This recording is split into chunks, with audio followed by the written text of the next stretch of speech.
सामने रहेगा sawhorse projection.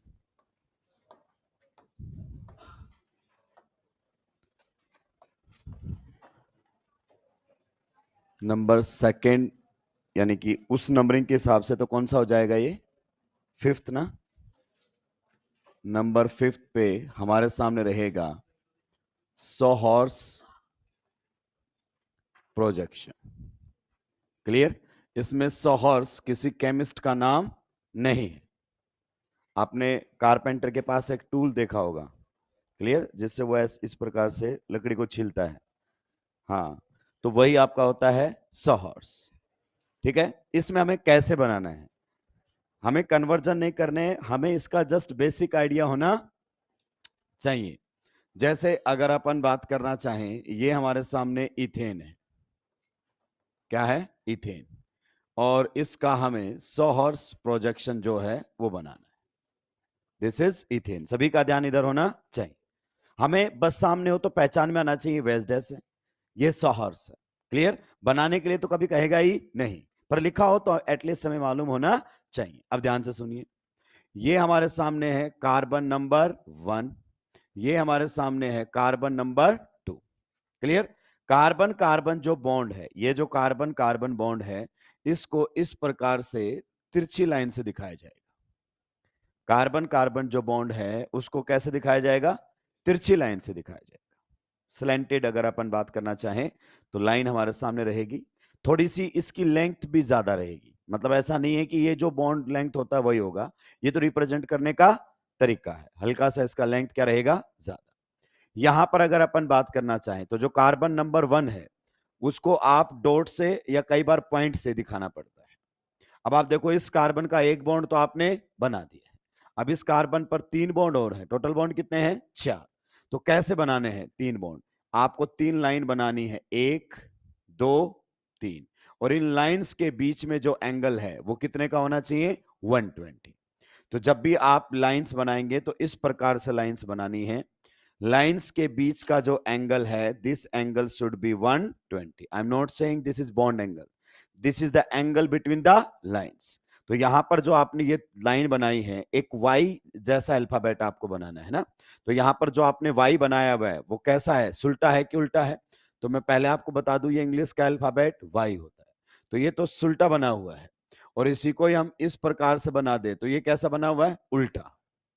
तो वाई जैसा आपको अल्फाबेट बनाना है। यहां पर इन किसी भी दो लाइंस के बीच में अगर आपसे एंगल पूछे, then the angle is 120 degree. I am not saying it is bond angle, it is the angle between the lines. अब इस कार्बन पर कितने हाइड्रोजन्स हैं? 3। एक हाइड्रोजन यहां लगा दीजिए, एक हाइड्रोजन यहां लगा दीजिए, एक हाइड्रोजन यहां लगा दीजिए। सिमिलरली कार्बन नंबर 2, तो कार्बन नंबर 2 आपका कहां पर है? यहां पर।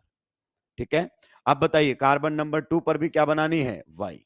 तो आप एक जैसी वाई बना दीजिए। पहले देखो, दोनों वाई एक जैसी हैं कि अलग अलग है? ये वाली वाई सुलटी है या उल्टी है? और वो वाली वाई भी सुलटी है या उल्टी है? एक जैसी वाई है। तो यहां पर भी आप H H और H लगा दीजिए। ये आपके सामने सोहर्स प्रोजेक्शन हो गया है। किसका? इथेन का। तो जब इस प्रकार से रिप्रेजेंट करके आए तो आप समझ जाओ कौन सा प्रोजेक्शन है? Sawhorse projection. मैं आपको थोड़ा सा विजुअलाइज भी इसके अंदर करवाऊंगा। इसका दूसरा तरीका भी है, कुछ इस प्रकार से ये लाइन हमने बना दी है। क्लियर? अब इस पर जो आपको वाई बनानी है, जरूरी नहीं है कि आप उल्टी बनाए, कैसे बना सकते हैं? सुल्टी। सिमिलरली यहां पर भी जो आपको वाई बनानी है वो जरूरी नहीं आप उल्टी बनाए, क्या बना सकते हैं? सुल्टी। तो बताइए, यहां पर तो ये किसको रिप्रेजेंट करेगा? कार्बन। यहां पर ये किसको रिप्रेजेंट करेगा? कार्बन। इस पर कितने हाइड्रोजन्स हैं? 3। 1 2 3। इस पर भी कितने हाइड्रोजन्स है पीछे वाले कार्बन पर? 3। तो 1 2 3। आगे बात समझ में? ये हमारे सामने। आप बताओ, दोनों वाई एक जैसी बनी है कि अलग अलग? एक जैसी। अगर दोनों वाई एक जैसी बनकर आती हैं तो जो सोहर्स में एक जैसी वाई बनाएंगे उसे हम कौन सी कंफर्मेशन बोलेंगे? एक्लिप्स्ड कंफर्मेशन। क्या बोलेंगे? एक्लिप्स्ड कंफर्मेशन। सर मैं आपको याद दिला दूं, मुझे अभी तक कंफर्मेशन का मतलब भी नहीं पता है, और मुझे अभी एक्लिप्स्ड क्या होता है इसका भी मतलब नहीं पता है। अब आपको थोड़ा सा समझ में आएगा। एक्लिप्स्ड का मतलब होता है बॉन्ड के पीछे बॉन्ड। जैसे इस वाले कार्बन हाइड्रोजन बॉन्ड के पीछे ये वाला कार्बन हाइड्रोजन बॉन्ड, इसी प्रकार से इस वाले कार्बन हाइड्रोजन बॉन्ड के पीछे ये वाला कार्बन हाइड्रोजन बॉन्ड, इस वाले में अगर अपन बात करें तो इस वाले कार्बन हाइड्रोजन बॉन्ड के पीछे ये वाला कार्बन हाइड्रोजन बॉन्ड। आप जानते हैं जब बॉन्ड के पीछे बॉन्ड आ जाता है तो उसे क्या बोलेंगे? एक्लिप्स्ड। क्या बोलेंगे? एक्लिप्स्ड, जैसे सोलर एक्लिप्स होता है। क्लियर? तो आप जानते हैं बीच में मून आ जाता है तो जितना पार्ट मून आता है उतना आपको सन दिखाई नहीं देता। एक्लिप्स का मतलब छुप जाना। तो जब बॉन्ड के पीछे बॉन्ड आए तो वो एक्लिप्स्ड होगा। इसमें भी आप देख सकते हो, इधर से अगर अपन बात करें, इस बॉन्ड के पीछे ये बॉन्ड एग्जैक्टली, ठीक है। अगर अपन बात करें तो इस वाले बॉन्ड के पीछे ये वाला बॉन्ड एग्जैक्टली पीछे है ये। अभी थोड़ी देर बाद हम विजुलाइज भी करेंगे इन चीजों को। और इस वाले बॉन्ड के पीछे ये वाला बॉन्ड, तो ये कंफर्मेशन कौन सी कहलाएगी? एक्लिप्स्ड। मैं कंफर्मेशन वर्ड आपको समझाऊंगा। पहचानने का तरीका, एक्लिप्स कंफर्मेशन को 100 हर्ट्ज में दोनों वाई एक जैसी होनी, यहां भी वाई बताओ उल्टी, यहां भी वाई उल्टी, यहां वाई सुल्टी, तो वहां भी वाई सुल्टी, एक जैसी वाई है, एक्लिप्स्ड। क्लियर? इसको हम इस तरीके से भी बना सकते थे, ध्यान से सुनिएगा। यहां पर अगर अपन बात करना चाहें तो जो वाई हमने बनाई है, बताइए कैसी बना दी है? उल्टी। और यहां पर जो हम वाई बनाए वो कैसे बना दे? सुल्टी। तो एक वाई उल्टी और एक वाई सुल्टी, तो स्टैगर्ड होगा। तो क्या होगा? स्टैगर। बताइए इस कार्बन पर कितने हाइड्रोजन्स हैं? 3 हाइड्रोजन्स हैं, ये लगा दिया। पीछे वाले कार्बन पर भी कितने हाइड्रोजन्स हैं? 3 कार्बन मतलब हाइड्रोजन है, ये लगा दिया। तो अभी तो ये वाली क्या बनाई थी हमने? उल्टी। और वो क्या बनाई थी? सुल्टी। तो हम इनको बदल भी सकते हैं। मान लीजिए हमने पहली वाली वाई कैसी बना दी है? सुल्टी। और अगर अपन बात करना चाहें पीछे वाली जो वाई है वो कैसी बना दी है? उल्टी।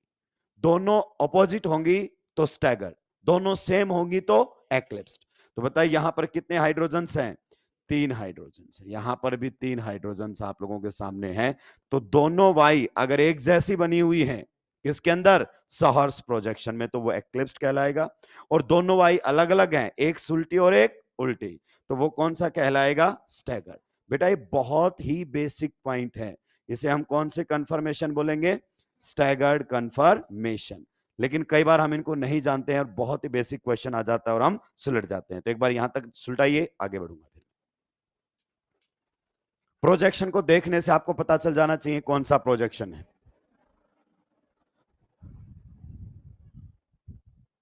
मॉलिक्यूल को 3D में हम विजुलाइज भी करेंगे।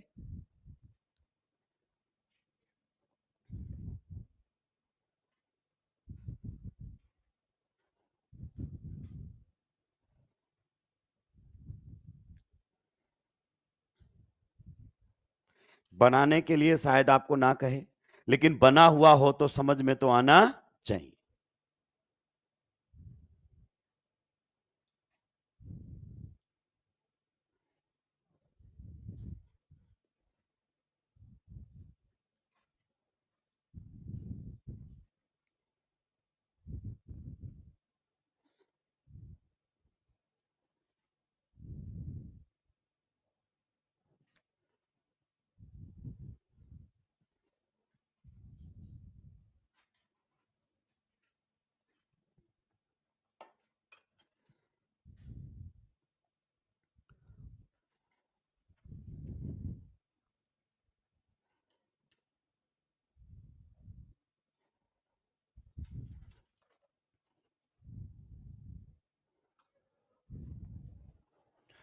जल्दी जल्दी सुलटाएंगे भाई लोगों।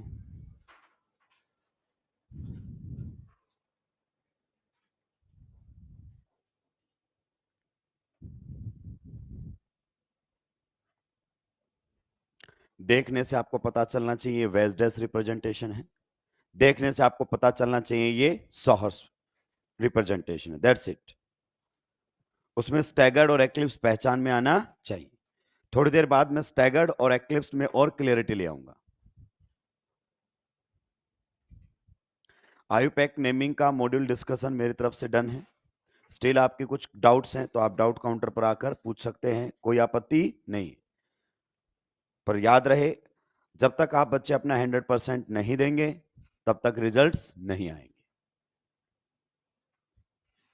मॉड्यूल का आयुपैक नेमिंग का एक एक क्वेश्चन आपसे बनना चाहिए, एक एक क्वेश्चन बनना चाहिए। नहीं बन रहा है पूछो आके।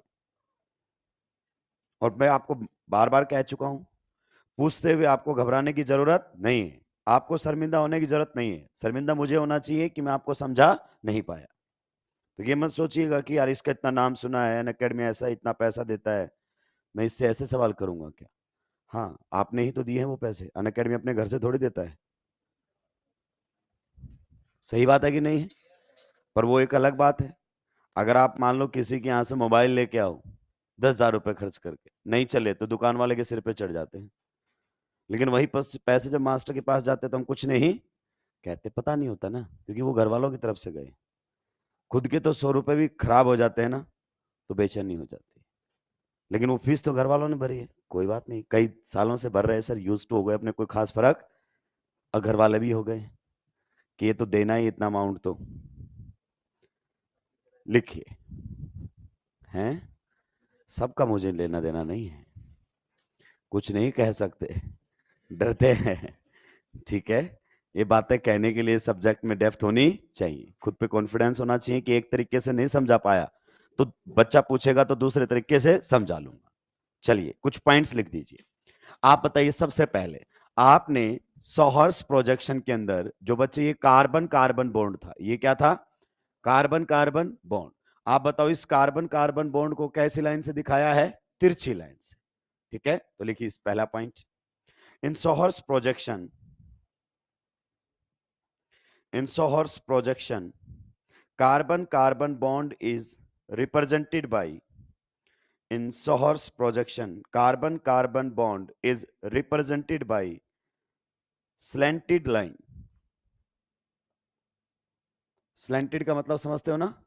बिल्कुल टेढ़ा, तिरछी, slanted line.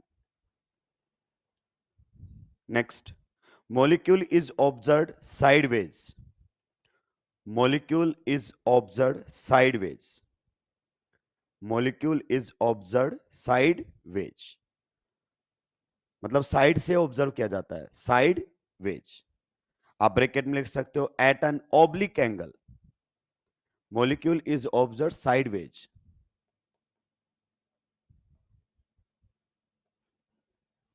ब्रैकेट में लिख सकते हो at an oblique angle, at an oblique angle. एक ऑब्लिक एंगल के ऊपर मॉलिक्यूल को क्या किया जाता है? ऑब्जर्व किया जाता है। चलिए बताते हैं सर, मॉडल्स दे दो मेरे।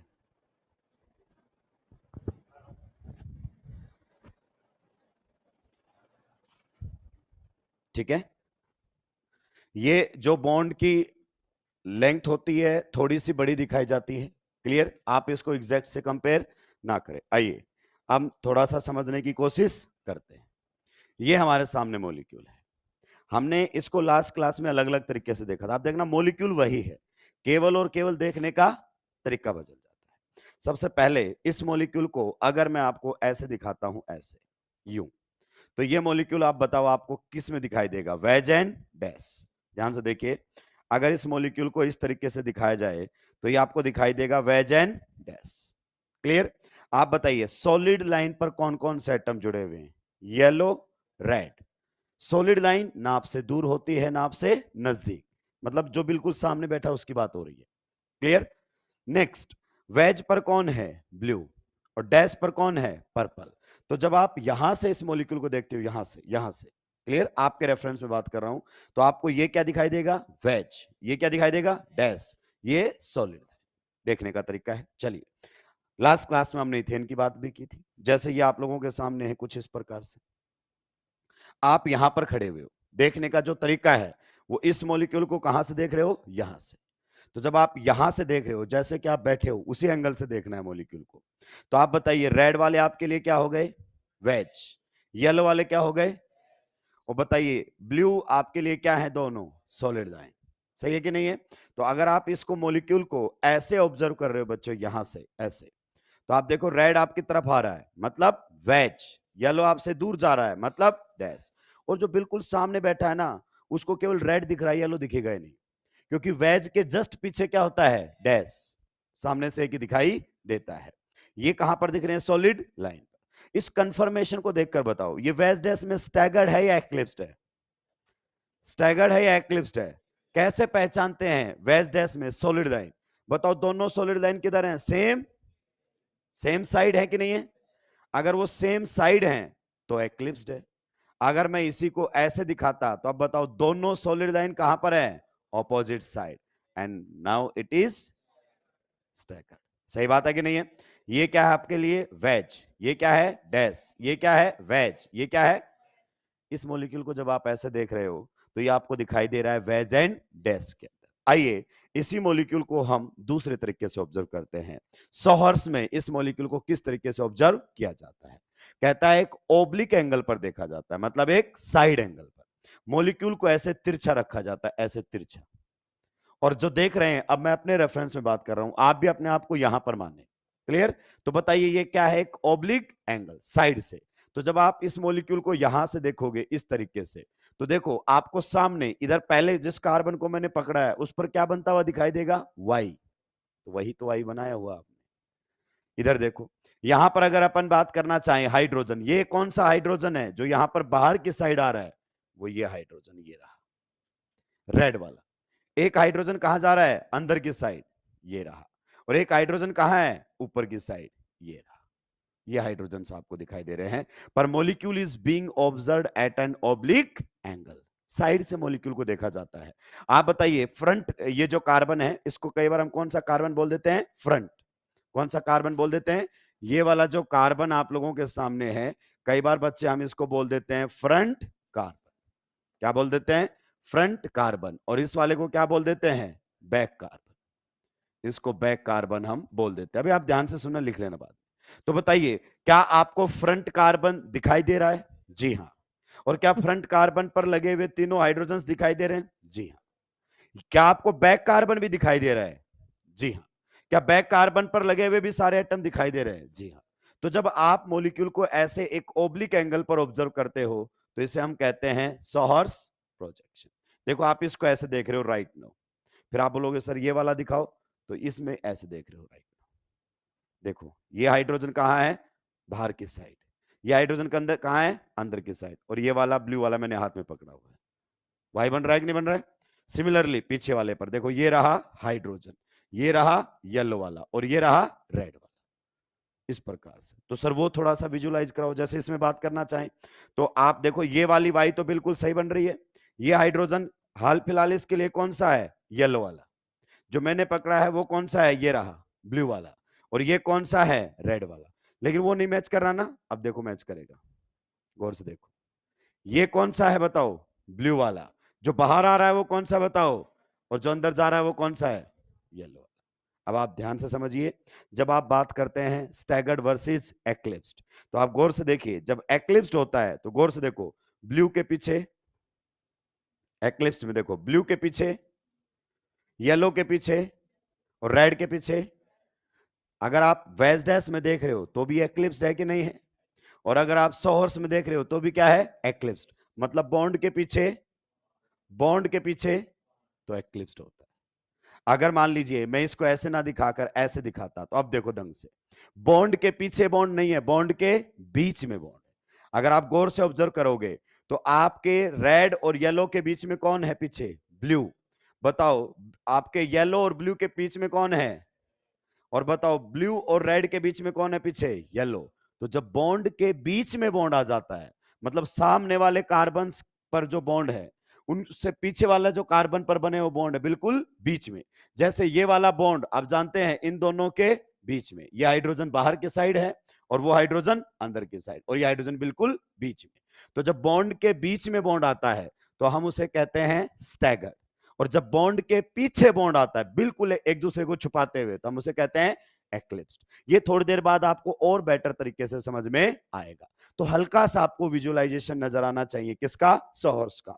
एटलीस्ट आपको यह पता होना चाहिए, बना हुआ तो आप बोलोगे सोहर्स प्रोजेक्शन। क्या है? Sawhorse projection. क्लियर? आगे बढ़ सकते हैं। नेक्स्ट हमारे सामने रहेगा, कुछ नोट अगर आप करना चाहें तो जल्दी से कर सकते हैं। बस दो ही बातें लिखी हैं, front carbon and back carbon.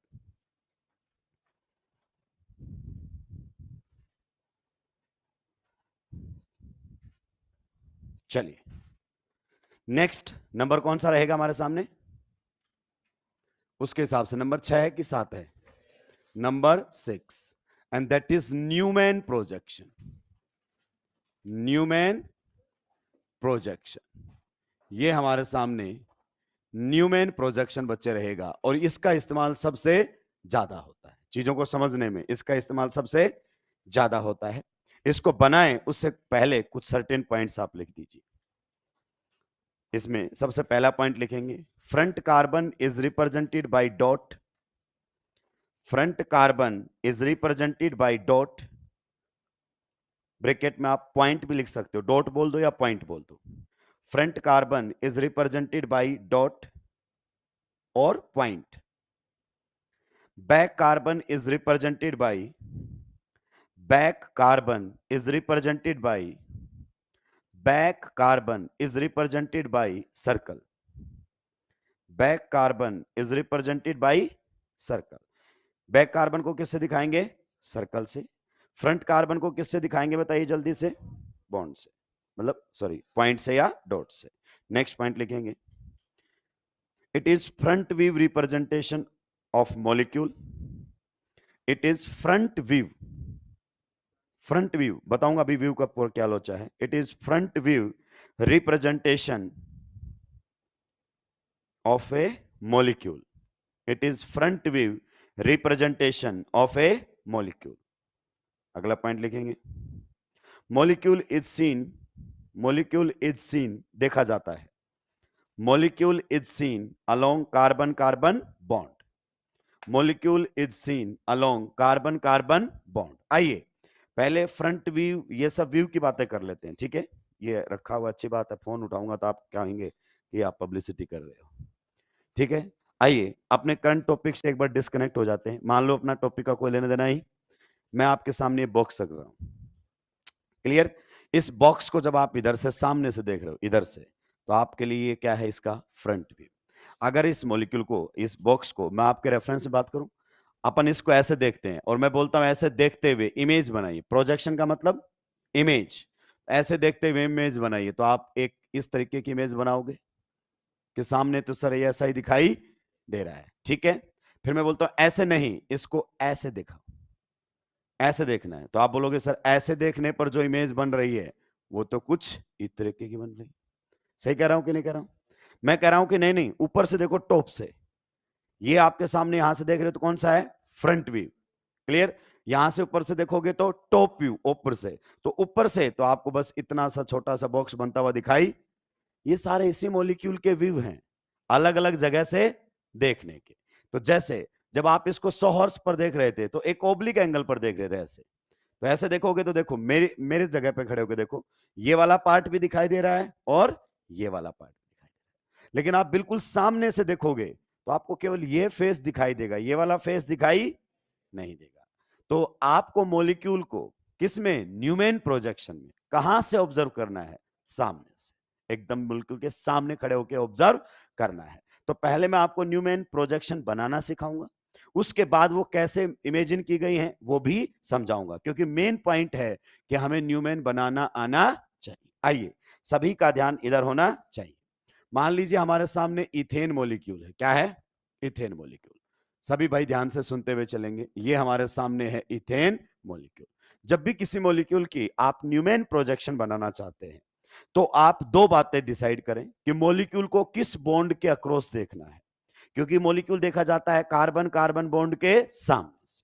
तो हमने डिसाइड कर लिया है कि हम मॉलिक्यूल को इस बॉन्ड के अक्रॉस विजिबल, मतलब विजुलाइज करना चाहते हैं, ठीक है? इस बॉन्ड के अक्रॉस देखना चाहते हैं, थोड़ी देर बाद आपको समझ में आएगा।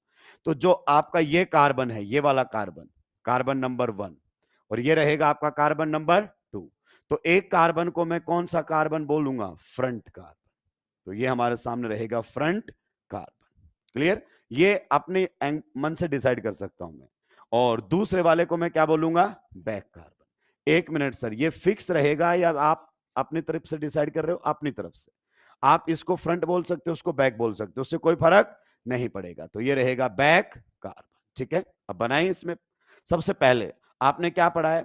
Front carbon is represented by point और डॉट।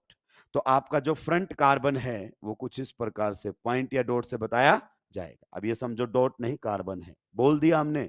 जैसे 9th-10th में आप कविताएं पढ़ते थे ना कि कवि के कहने का मतलब है, कवि किसी को कुछ भी कह सकता है, ठीक है, वो जो बता देगा कि इसका मतलब ये है तो हमें वही मानना पड़ेगा। ठीक है, तो ये कार्बन है। अब बताओ इस कार्बन के ऊपर कितने हाइड्रोजन्स लगे हुए हैं? 1 2 3। तो वैसे ही जैसे सोर्स में वाई बनाया था, इसमें भी क्या बनाएंगे? वाई। इस प्रकार से आप एक वाई बनाएंगे, यहां पर, यहां पर, यहां पर। इन लाइंस के बीच का एंगल कितना होगा? 120, जो आपने सोर्स में बनाया था। क्लियर? बताओ क्या लगे हुए हैं? Hydrogen, hydrogen, hydrogen. क्या ये पॉइंट आपको समझ में आ गया? सो this is your front carbon. आप बताओ इस कार्बन के कितने बॉन्ड बन चुके हैं? 3। 3 बॉन्ड आपको साफ साफ दिखाई दे रहे हैं हाइड्रोजन के साथ। चौथा बॉन्ड किसके साथ है? कार्बन के साथ। तो जब आप न्यूमैन प्रोजेक्शन बनाते हैं तो जिस बॉन्ड के अक्रॉस आप मॉलिक्यूल को ऑब्जर्व करना चाहते हैं वो बॉन्ड आपको कभी दिखाई नहीं देगा। अभी धीरे धीरे आपको समझ में आएगा। ये कौन सा कार्बन है? Back carbon. The back carbon will be represented by circle. ठीक है, अब आप बैक कार्बन से बॉन्ड बनाएंगे। तो जब बैक कार्बन से बॉन्ड बनाएंगे तो आप कुछ इस प्रकार से देखो, इस कार्बन पर आपको एक बॉन्ड तो ऑलरेडी बन चुका है। किसके साथ? ये है आपका फ्रंट कार्बन और ये है आपका बैक कार्बन। इन दोनों के बीच में ये वाला जो बॉन्ड है ये आपको कभी दिखाई नहीं देगा, लेकिन ये बॉन्ड है, आपको थोड़ी देर बाद विजुलाइज होगा। अभी आप समझते हुए चले। ठीक है, अब यहां पर भी आपको वाई बनानी है। मान लीजिए अगर अपन बात करना चाहें इस प्रकार से, इस प्रकार से और इस प्रकार से आपने वाई बनाई। बताओ कितने हाइड्रोजन लगे हुए हैं? 3।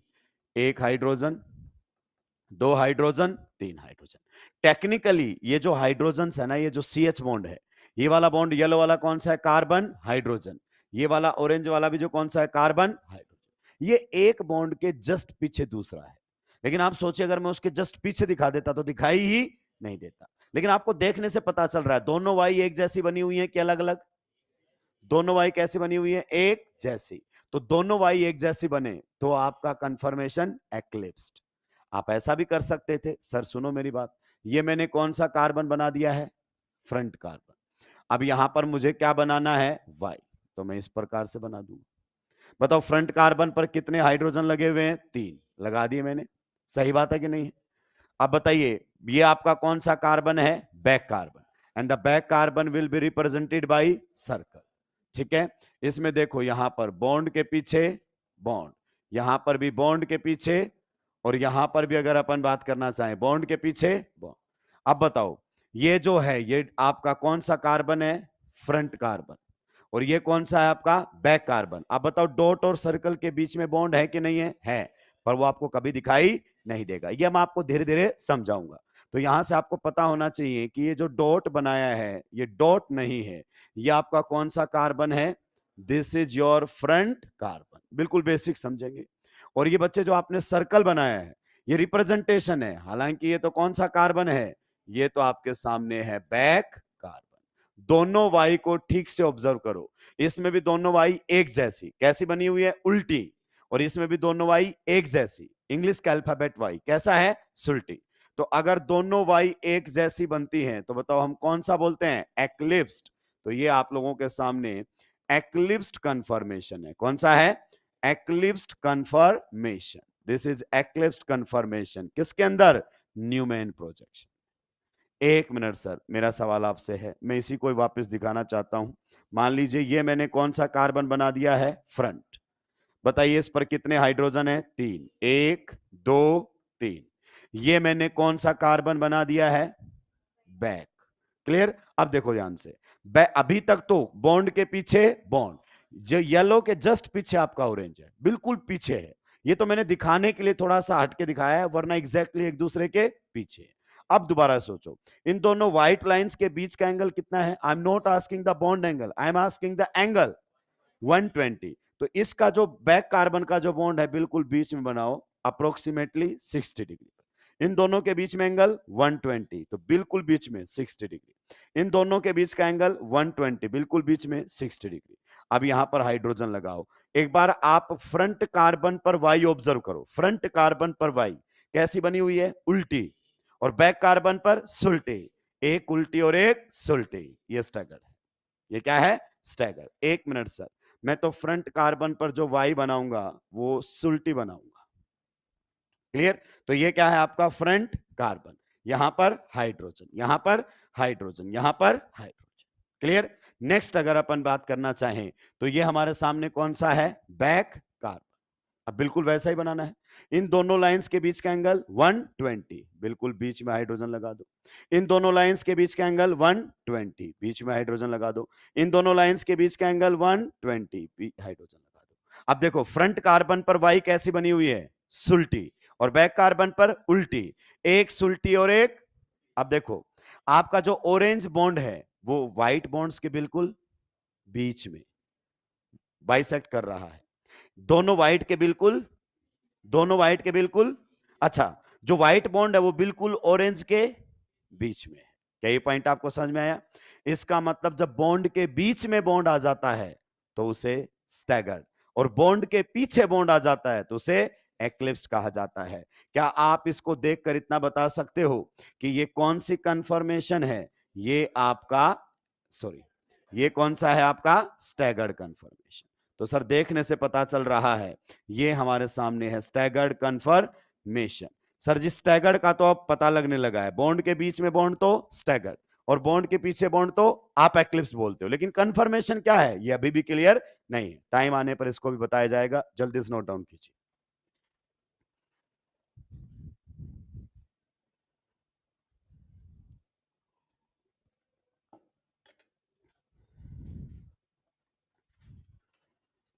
ये किस प्रकार से बना है मैं आपको अभी सिखाऊंगा, आपको देखते ही तुरंत पता लग जाएगा।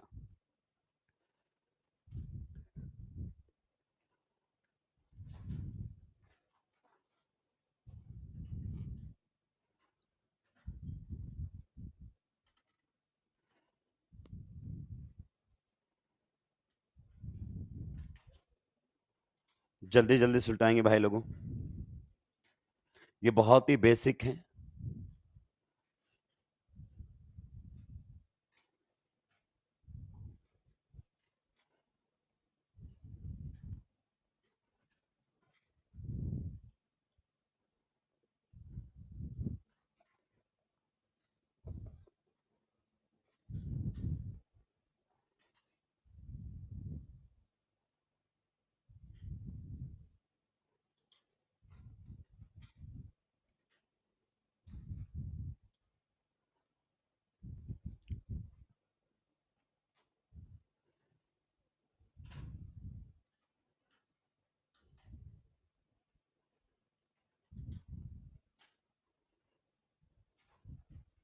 जल्दी जल्दी सुलटाएंगे भाई, जितना जल्दी आप लिखोगे उतनी ज्यादा बातें मैं आपको बता पाऊंगा।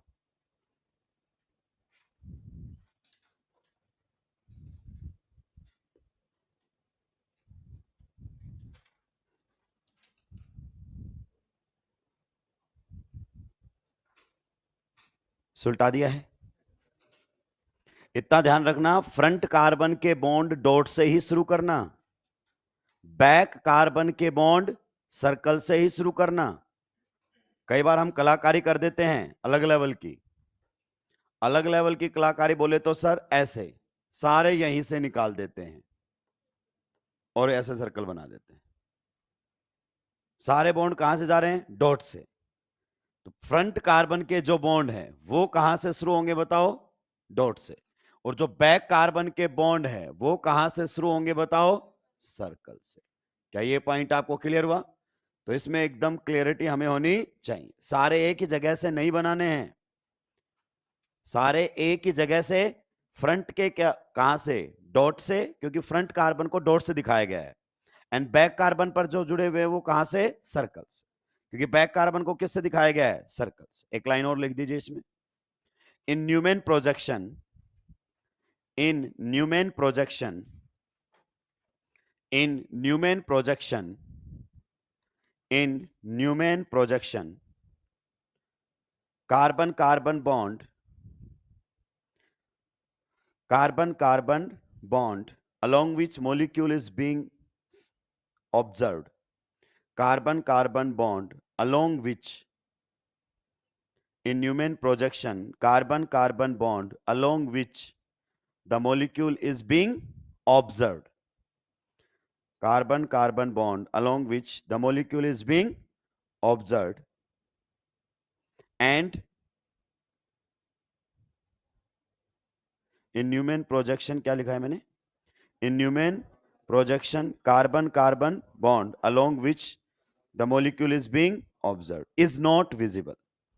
Is not visible मतलब वो दिखाई नहीं देगा. Is not visible. Is not visible. क्या कहने का मतलब है, समझे? ये देखो, डॉट और सर्कल के बीच में जो बॉन्ड है वो आपको दिखेगा नहीं. डॉट और सर्कल के बीच में जो बॉन्ड है वो आपको दिखेगा नहीं. और अगला पॉइंट लिखो, back carbon is also not visible. Back carbon is also not visible.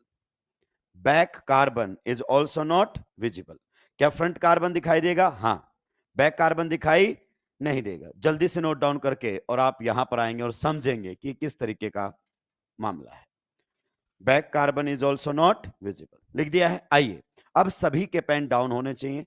आप मॉलिक्यूल को ऑब्जर्व करेंगे. बहुत सिंपल सी कहानी है, कोई बड़ी बात इसके अंदर नहीं है. ध्यान से सुनिए दोस्तों.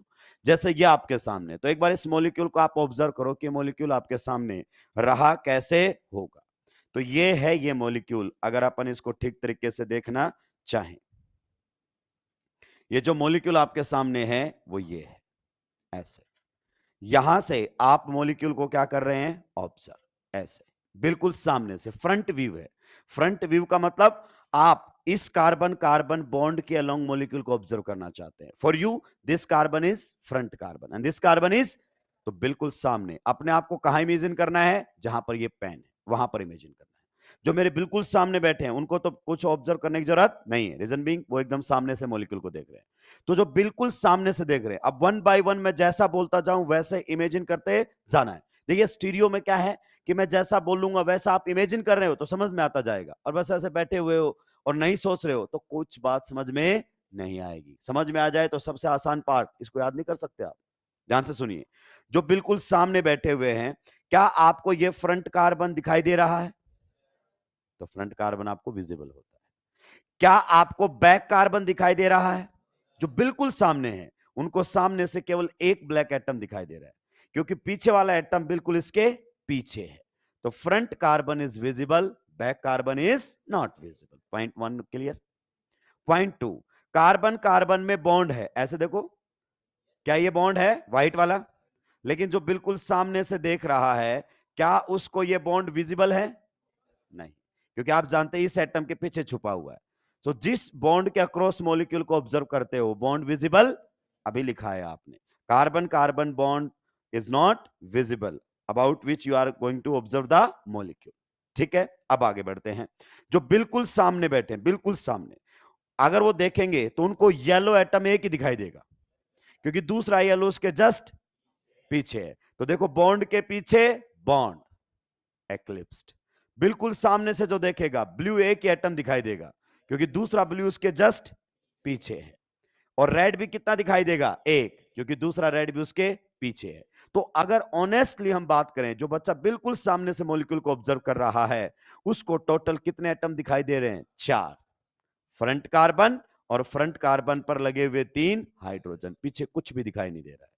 तो ये आपके सामने ये वाला रिप्रेजेंटेशन है. इसीलिए हमने इस बॉन्ड को थोड़ा सा हटके दिखाया है, वरना तो आपको पता ही नहीं चलेगा कि बैक कार्बन पर भी कार्बन हाइड्रोजन बॉन्ड्स है. क्या ये पॉइंट आपको समझ में आया? लेकिन सर, मैं आपसे ये जानना चाहता हूं, आपने वाई क्यों बनाया? आपने तो एक अल्फाबेट वाई जैसा बनाया है. आपने कहा है कि इन लाइंस के बीच में जो एंगल है ये कितने का है? 120 का. पर मैं भी जानता हूं इस कार्बन की अगर मैं हाइब्रिडाइजेशन देखूं तो सारे बॉन्ड कैसे हैं? सिग्मा.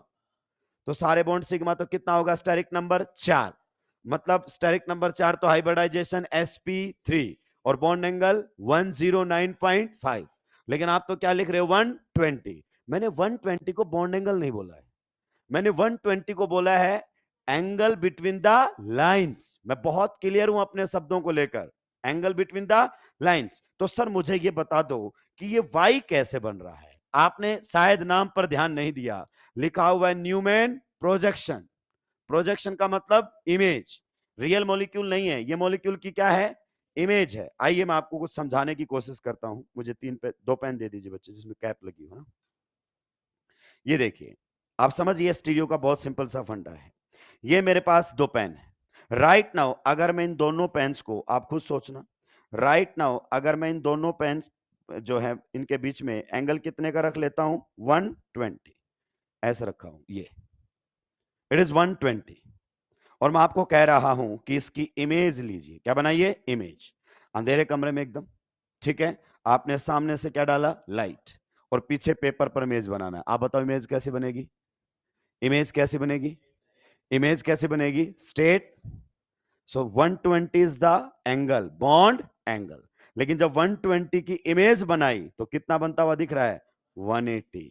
तो 180 is the angle of projection, ये रियल एंगल नहीं है। जैसे और समझाता हूं, मान लीजिए ये मेरे दोनों हाथ ऐसे, अब आप इसको 3D में ऑब्जर्व करो, स्पेस में। क्या ये दोनों हाथ एक दूसरे को टच कर रहे हैं? नो। लेकिन मैं आपको बोलूं इसकी इमेज बनाओ, तो इमेज में ये कट करते हुए दिखेंगे। तो रियलिटी में तो कोई कट कर ही, तो जो आप बना रहे हो वो इमेज है, प्रोजेक्शन। क्या है? इमेज। एक 3D के मॉलिक्यूल की 2D में इमेज आप बना रहे हो। तो फिर वाई वाला लोचा तो समझ में नहीं आ रहा है, समझाऊंगा मैं। इधर देखो ध्यान से, ये आपका जो कार्बन है कैसा है? बीच वाला sp3। राइट नाउ किसी भी दो बॉन्ड्स के बीच में एंगल कितना है? 109.5। 109 सबके बीच में कहीं भी देख लो। लेकिन आप ऐसे देखो, इस प्रकार से आपको मॉलिक्यूल दिखाया गया है। अभी भी बताओ एंगल कितना है? 109.5। अभी भी एंगल कितना है? 109. लेकिन जब आप इसकी क्या बनाओगे? इमेज, तो इमेज आपको वाई बनती हुई दिखाई देगी। तो जो एंगल 109.5 का था, इमेज में कितने का दिखेगा? 120। That's why I am not saying this is bond angle, I am saying angle between the lines. And when you will study NCERT, it is clearly mention angle between the lines is 120, bond angle 120 नहीं है। क्या ये बात आपको समझ में आ गया? तो देखो, जब आप इसको सामने से देखोगे, यहां से लाइट डालोगे, तो ये तीनों ऐसे सीधी हो जाएंगी प्लेन के अंदर, और वही वाई आपके सामने बनता हुआ दिखाई दे रहा है। तो आपने मॉलिक्यूल को अभी एक ही तरीके से ऑब्जर्व किया है। दूसरे तरीके से सर ये वाला भी ऑब्जर्व करवाओ। तो देखो इसमें वाई बना हुआ है सुल्टा, तो ये लो इस प्रकार से ऑब्जर्व कर रहे हैं, ये लो ऐसे। ये देखो, ये यही है आप लोगों के सामने। अगर इस मॉलिक्यूल को इस प्रकार से रख दिया जाए तो ये रहा आपके सामने। गौर से देखिए, ये फ्रंट कार्बन पर हाइड्रोजन, ये फ्रंट कार्बन पर तीनों हाइड्रोजन। अगर कोई सामने से यहां से दिख रहा है, only front carbon will be visible, back carbon will not be visible, क्योंकि फ्रंट के पीछे छुपा हुआ है। Carbon carbon bond will not be visible, even back carbon पर लगे हुए हाइड्रोजन भी नहीं दिखाई देंगे। तो सामने से देखने पर केवल आपको फ्रंट कार्बन दिखे और फ्रंट कार्बन हाइड्रोजन बॉन्ड दिखे, और आपकी वाई दोनों एक जैसी बन रही है। गौर से देखो, सामने वाले पर भी और पीछे वाले पर भी, तो एक्लिप्स्ड है। सर थोड़ा सा ये वाला विजुलाइज करवाइए। आप बताइए फ्रंट कार्बन पर वाई कैसी बनी हुई है? उल्टी। तो फ्रंट कार्बन पर जो वाई आपने बनाई हुई है वो बनी हुई है उल्टी, और पीछे वाले पर क्या बनी हुई है? सुल्टी। तो ये मॉलिक्यूल आपके सामने कुछ इस तरीके से ऑब्जर्व करो। व्हाइट वाले देखो, ये रहा आपका CH बॉन्ड ऊपर की तरफ, ये रहा दूसरा CH बॉन्ड, और ये रहा तीसरा CH बॉन्ड। पक्का? तो ये अगर मैं हटा दूं और आप इसकी इमेज बनाओ, तो देखो यही वाई बनी हुई है, ये बनी हुई व्हाइट वाली। क्लियर? अब बैक वाले पर अगर अपन बात करना चाहें, तो बैक वाले को गौर से ऑब्जर्व करो। बैक वाले पर जो वाई है वो कुछ इस प्रकार की है। ये देखो, अगर मैं इसको हटा लूं तो ये बैक वाले पर वाई है, ये देखो गौर से, CH bond, CH bond, CH bond. इसकी इमेज कैसे बनेगी? सुल्टी वाई। तो अगर आपके सामने इस प्रकार से है, एक कैसा है वाई आपका? उल्टा, और एक कैसा है? तो वो होता है स्टैगर्ड। अगर आप गौर से देखोगे तो ऑब्जर्व कर पाओगे। देखो, आप सामने वाले पर ध्यान से देखिए, अगर ब्लू और रेड को देखोगे तो पीछे वाला बॉन्ड बिल्कुल बीच में आ रहा है। इधर देखो, ब्लू एंड येलो को देखो, पीछे वाला बॉन्ड बिल्कुल, इधर देखो आपके येलो और रेड के बीच में पीछे एक बॉन्ड है। तो जब बॉन्ड्स के बीच में बॉन्ड आ जाता है तो स्टैगर्ड, और बॉन्ड के पीछे बॉन्ड आ जाता है तो एक्लिप्स्ड। और ध्यान से समझिए, आप बताइए स्टैगर्ड कन्फर्मेशन में आपको कितने एटम्स दिखेंगे सामने से? In staggered conformation front carbon is visible और not? Back carbon is visible और नॉट? नो, बैक कार्बन अभी भी नहीं दिखेगा, चाहे स्टैगर्ड हो चाहे eclipsed. Carbon carbon bond is visible और नॉट? Not visible. बिल्कुल सामने से जो देखेगा उसके लिए विजिबल नहीं है। तो आप टीवी में देखते रहो, आपके लिए सामने हो जाएगा। ठीक है? आप बताइए, क्या back carbon hydrogen bonds are visible और not? This red atom is visible और not? This blue atom is visible और not? Yellow atom is visible और नॉट? तो बैक कार्बन हाइड्रोजन बॉन्ड तो दिख रहे हैं, जो किस में नहीं दिख रहे थे? एक्लिप्स्ड में नहीं दिख रहे थे। सर एक बार बताओ, येलो एक्लिप्स्ड अब आपको नहीं दिखाई देंगे। लेकिन स्टैगर्ड में बैक कार्बन हाइड्रोजन बॉन्ड दिखते हैं। तो ये मॉलिक्यूल को ऑब्जर्व करने का तरीका था किसका? आपके न्यूमैन का। So this is your Newman projection. अब आप ये मत समझना अगर किसी मॉलिक्यूल को न्यूमैन में लिख दिया गया है तो स्टीरियो की बातें हो रही हैं। ये तो मॉलिक्यूल को एक लिखने का तरीका है। जैसे आपने मॉलिक्यूल को किस में लिखा था? Wedge and dash solid line. तो ये लिखने का तरीका है। आपको ये दिखते ही बच्चे से पूछता है बताओ इन दोनों कंपाउंड में क्या रिलेशन है? अरे ये तो न्यूमैन है, स्टीरियोटिक करके आ जाते। ऐसा नहीं करना है मेरे भाई, बेवकूफी है। क्या ये पॉइंट आपको सभी समझ में आई? अगर आपने न्यूमैन प्रोजेक्शन को सही से विजुलाइज किया होगा ना तो आप मेरे अगले सवाल का जवाब दे पाएंगे। क्वेश्चन लिखिए, write the IUPAC name of the given compound. रह गया था कुछ? अच्छा, pen. Write the IUPAC name of the given compound. Write the IUPAC name of the given compound. आपको गिवन कंपाउंड का क्या लिखना है? IUPAC name. Write the IUPAC name of the given compound.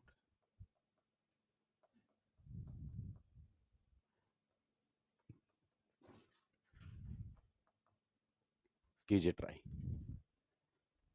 अब जिसको न्यूमैन नहीं चमका है वो नाम नहीं लिख सकता इसका।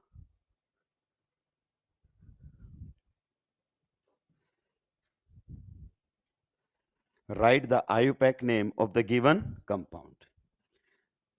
Point represents front carbon, circle represents back carbon. तो इसको कन्वर्ट कर लीजिए दूसरे वाले फॉर्मूले में जहां से ये बनकर आया था। यहीं से बनाने की कोशिश करोगे तो कई बार आपसे गलती हो सकती है, लेकिन आप इसको स्ट्रक्चरल फॉर्मूले में कंप्लीट कर लीजिए तो कन्वर्ट कर लीजिए तो कंप्लीट में या बॉन्ड लाइन में 2 मिनट में क्वेश्चन सॉल्व हो जाएगा। सुलटा दिया है क्या? पक्का? आइए इधर ध्यान दीजिए सभी। आप बताओ ये कौन है? कार्बन। तो ये बना दो मैं कार्बन।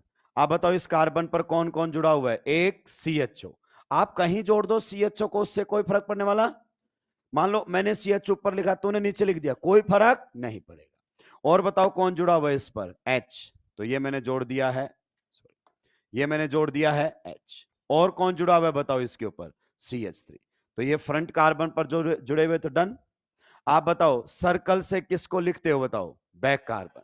तो ये बैक कार्बन है। बताओ न्यूमैन में डॉट और सर्कल के बीच में बॉन्ड होता है कि नहीं होता है? होता है, बट वो विजिबल नहीं है। तो इन दोनों के बीच में बॉन्ड है जो दिख नहीं रहा न्यूमैन प्रोजेक्शन। आप बताइए बैक कार्बन पर क्या क्या लगे हुए हैं? बैक कार्बन पर अगर आप गौर से देखोगे तो क्या लगा हुआ है बताओ? एक कौन है? हाइड्रोजन, ये रहा देखो। एक और कौन है? हाइड्रोजन, ये रहा देखो। और एक कौन है? Ethyl group. तो ये बना दिया मैंने। आप सोचो अब इसका आईयूपैक नेम नहीं लिख सकते आप? तो बहुत आसानी से, this is going to be the parent carbon chain. Carbon number 1, carbon number 2, carbon number 3, carbon number 4, carbon number 5। तो बताइए नाम क्या लिखा जाएगा इसमें? 2 मिथाइल। 2 मिथाइल। पीसीसी में कितने कार्बन है? 5। तो word root pent. Single bond के लिए एन, 1 पोजीशन पर अल। तो जिसको न्यूमैन समझ में आया है ना वही यहां से यहां पाएगा, जिसको न्यूमैन समझ में नहीं आया वो यहां से यहां नहीं आ पाएगा। क्या ये पॉइंट आपको समझ में आ गया है? अगला क्वेश्चन लिखिए। तो न्यूमैन में बना दिया है, इसका मतलब ये मत समझो कि स्टीरियो ही है, वो तो एक लिखने का तरीका है, रिप्रेजेंटेशन है मॉलिक्यूल की। इसमें एक नहीं बनेगा, आपके पास फ्रंट और बैक कार्बन होने चाहिए, तभी आप न्यूमैन में बात कर सकते हैं। Next, give the relation between the following compounds. Give the relation between the following compounds. Give the relation between the following compounds. यहां पर है CH3, यहां पर है CH3, यहां पर है H। नेक्स्ट इस प्रकार से है, यहां पर हमारे सामने है CH2, यहां पर है CH3, यहां पर है H, यहां पर है H। एंड इसमें और इसमें रिलेशन बताना है। यहां पर आप लोगों के सामने है CH3, यहां पर है H, यहां पर है H। इधर अगर अपन बात करना चाहें CH2, CH2, CH3, यहां पर H है, यहां पर H है। You have to tell me the relation between these two compounds. अब जब ऐसे रिलेशन पूछता है ना, तो सीधा ही आपको ऑप्शन में देता है स्टीरियो आइसोमर्स, और बच्चा बोलता अरे हाँ स्टीरियो में तो पढ़ाया था न्यूमैन हॉर्स, कितना आसान है। तो ये तो लिखने का जस्ट एक तरीका है मेरे भाई। हमेशा ध्यान रखिए, फ्रंट कार्बन के बॉन्ड डॉट से ही शुरू करेंगे, बैक कार्बन के बॉन्ड सर्कल से ही शुरू करेंगे। और कोई ऐसी वैसी बातें आप ना करने लग जाएं दोस्तों, कहीं सुलट ना जाएं आप। सुलटा दिया है पक्का? चलिए बताइए, इधर वाले को सिंप्लीफाइड वे में लिख सकते हो। बताओ ये डॉट क्या है आपका? फ्रंट कार्बन, येलो से जो है फ्रंट कार्बन। अब बताओ येलो पर कौन कौन जुड़ा हुआ है? येलो पर एक कौन जुड़ा हुआ है? CH3। अब देखो इस बार मैंने CH3 को इधर लिख दिया है, उससे कोई फर्क नहीं पड़ता। इस पर एक CH3 इधर है, एक इधर है, आप इसको इधर लिखो उधर लिखो कोई फर्क नहीं पड़ेगा। बताओ दूसरा भी कौन है इसके ऊपर? CH3। और एक कौन है? H। अब बताइए बैक कार्बन को किससे लिखा गया है आपके? ये रहा बैक कार्बन। फ्रंट और बैक के बीच में बॉन्ड है जो कि विजिबल नहीं। अब बताइए बैक कार्बन पर कौन कौन जुड़ा हुआ है? दो हाइड्रोजन जुड़े और एक इथाइल ग्रुप। तो ये रहा हाइड्रोजन, ये रहा हाइड्रोजन, और एक क्या रहा? Ethyl group. तो इनफैक्ट ये कंपाउंड है, पहचानना आसान रहेगा। उधर वाले पर बात कीजिए। बताओ फ्रंट कार्बन पर क्या लगे हुए हैं? फ्रंट कार्बन पर एक मिथाइल, और दोस्तों दो क्या है? हाइड्रोजन। बताइए बैक कार्बन पर क्या लगे हुए हैं? दो हाइड्रोजन, और एक कौन सा ग्रुप लगा हुआ है? Propyl group. Can you find out the relation between these two compounds? पहले चेक करो मॉलिक्यूलर फॉर्मूला दोनों का सेम है कि नहीं है? सेम है। इसमें जब आप पेरेंट कार्बन चेन सेलेक्ट करेंगे तो ये आएगी आपकी पेरेंट कार्बन चेन। आप हो सकता है नीचे से इधर चले जाएं, कोई फर्क पड़ने वाला नहीं है। और इसमें जब आप पेरेंट कार्बन चेन सेलेक्ट करेंगे तो ये आएगी आपकी पेरेंट कार्बन चेन। बताइए पीसीसी में कितने कार्बन आए? इसमें 5, और उसमें कितने आए? 6। तो ये दोनों आपस में क्या है? Chain isomers. तो आपका जो ऑप्शन रहेगा वो रहेगा चेन आइसोमर्स। क्या ये पॉइंट आपको समझ में आए? मतलब इस टाइप के क्वेश्चन से हमें डील करना आना चाहिए। न्यूमैन में लिख दिया है, सॉहर्स में लिख दिया है, तो बाय डिफॉल्ट स्टीरियो नहीं मान लेना है। स्टीरियो कैसे होंगे वो तो बाद में बताऊंगा, लेकिन ये तो मॉलिक्यूल को एक लिखने का तरीका है। इस मॉलिक्यूल को इस तरीके से लिखा गया है, इस मॉलिक्यूल को इस तरीके से लिखा गया है। अब आप समझिए इसका क्या होगा कि जिस बच्चे को न्यूमैन ठीक से नहीं आता होगा वो यहां तक आए ही साफ कर जाएगा एग्जामिनर उसको। चलिए आगे बढ़ सकते हैं। तो ये हमारे सामने कौन से नंबर वाला था रिप्रेजेंटेशन? 6 नंबर वाला। Next 7 number, and that will be Fischer projection. अब वर्ड क्लियर हुआ? प्रोजेक्शन का मतलब इमेज, प्रोजेक्शन का मतलब इमेज। क्या दोस्तों आगे बढ़ सकता हूं? चलिए नंबर 7 पर हमारे सामने रहने वाला है फिशर प्रोजेक्शन। फिशर प्रोजेक्शन आपने अगर इसको नहीं पढ़ा है तो मुझे नहीं पता कि आपने बायोमोलिक्यूल जैसा चैप्टर कैसे पढ़ लिया। बायोमोलिक्यूल जैसा चैप्टर कैसे पढ़ लिया, क्योंकि पूरे बायोमोलिक्यूल में इसका जबरदस्त इस्तेमाल किया गया है। एमिल फिशर ने इसको दिया था, फिशर प्रोजेक्शन बोलते हैं। यह भी मॉलिक्यूल को 2D में दिखाने की कोशिश करेगा।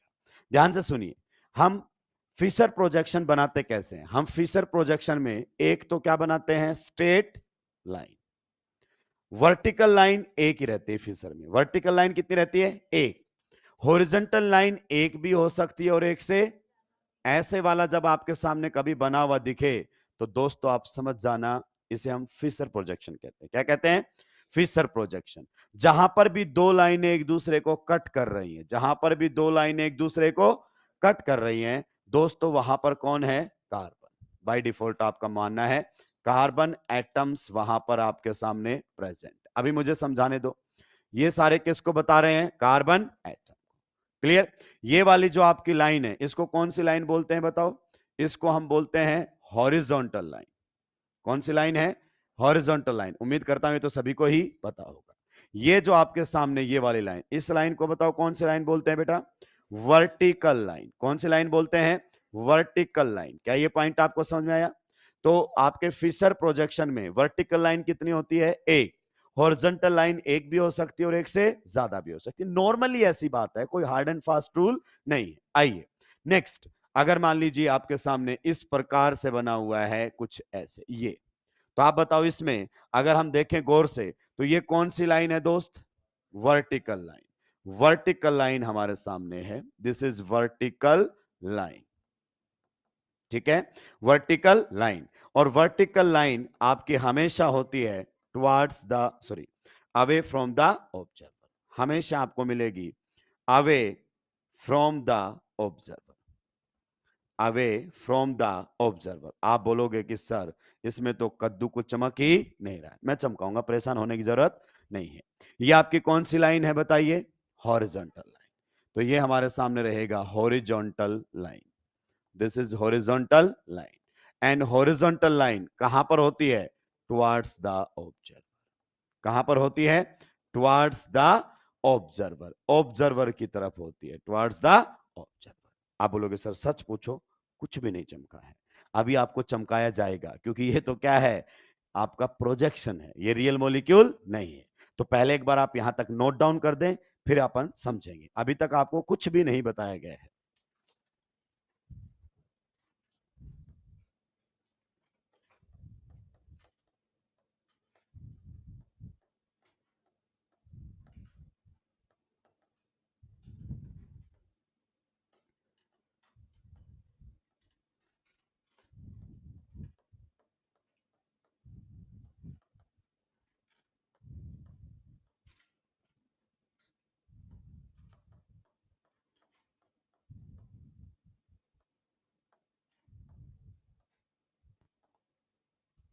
ये जो मैंने आप लोगों के सामने लिखा है, ये सबसे बेसिक है।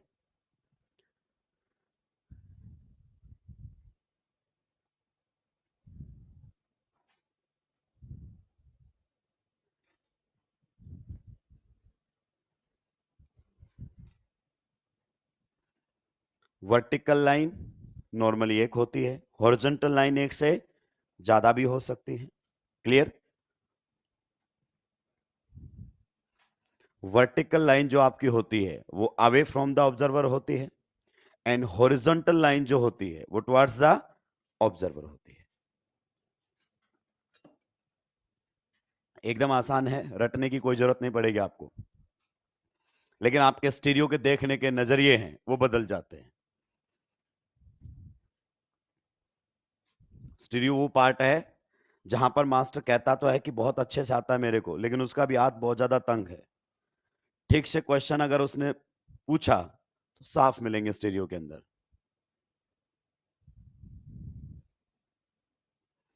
सुलटा दिया है पक्का?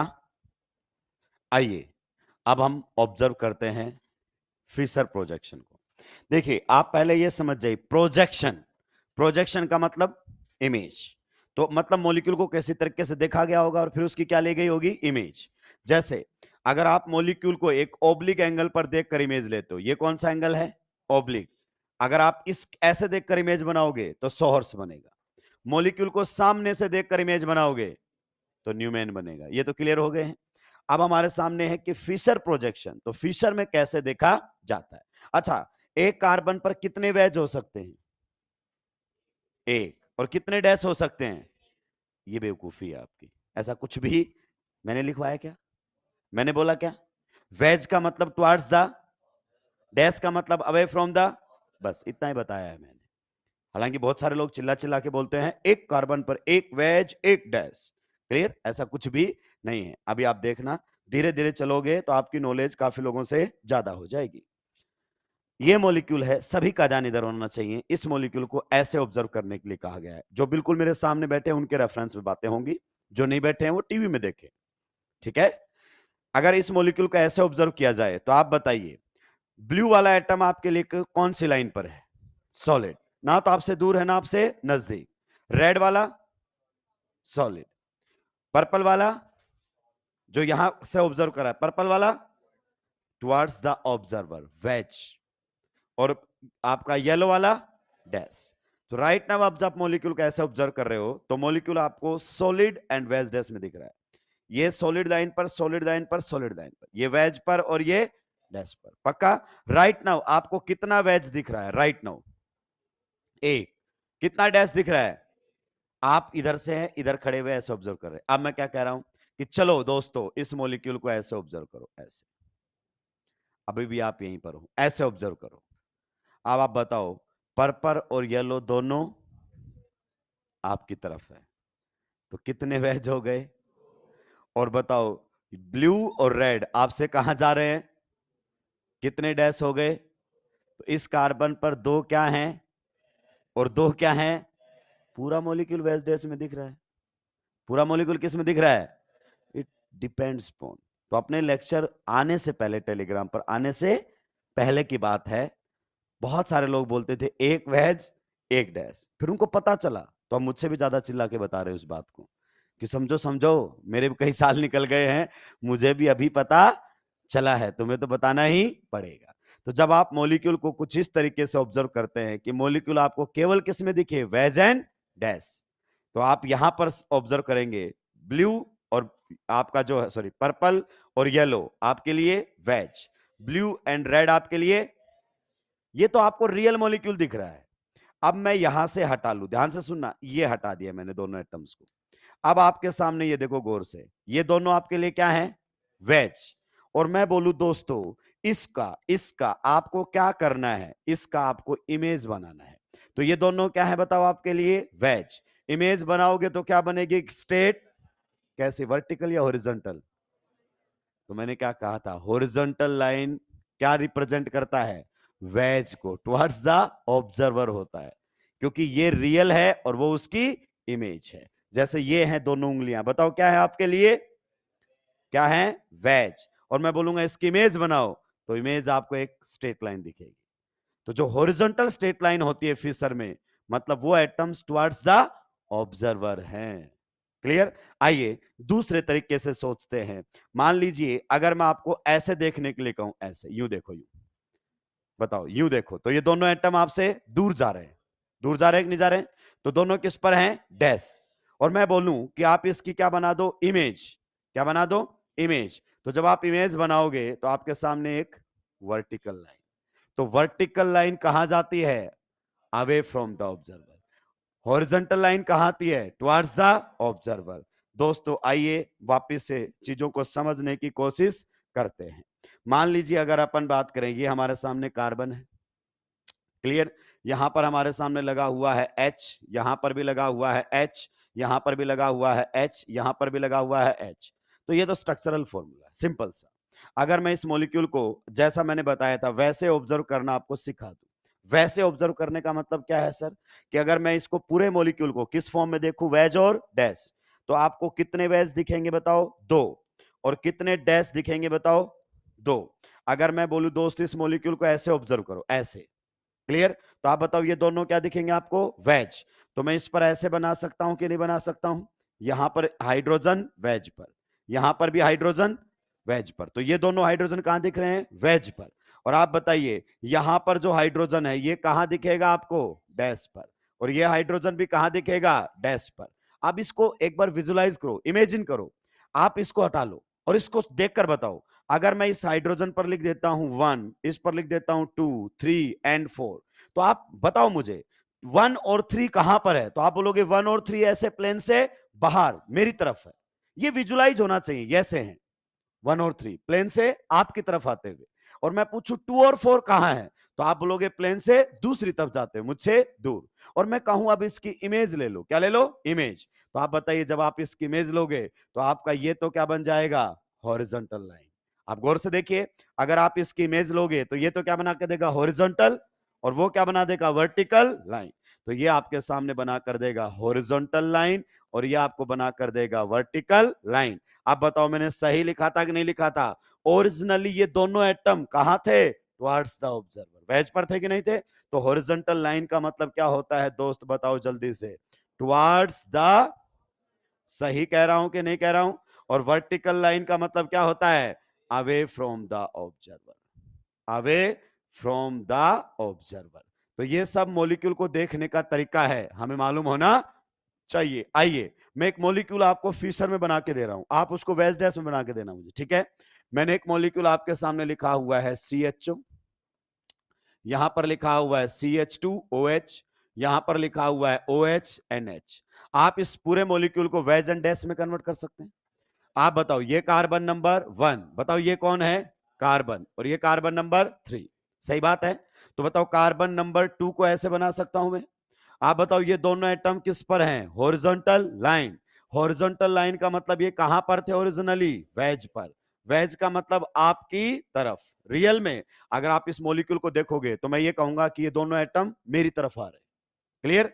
और बताओ ये वाले दोनों कहां जा रहे हैं? आपसे दूर। CHO यहां है एंड CH2OH भी यहां है। क्या ये पॉइंट आपको समझ में आ गया है?